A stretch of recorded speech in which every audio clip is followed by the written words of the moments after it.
রহমানির রহিম।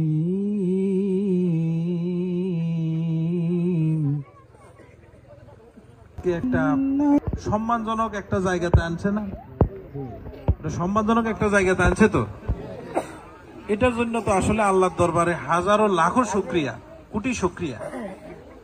এই ওয়ার্ডের আজকে এখানে উপস্থিত যারা আছে, আমি বলবো যে আমরা বাকি যেটুকু আমরা এখন অর্জন করতে পারিনি, এমপি ভোটের মাধ্যমে যেটা আমরা অর্জন করতে চাই, এটা অর্জন করার জন্য আমাদের প্রত্যেককে এখন থেকে দায়িত্বশীল একজন কর্মীর ভূমিকায় অবতীর্ণ হইতে হবে।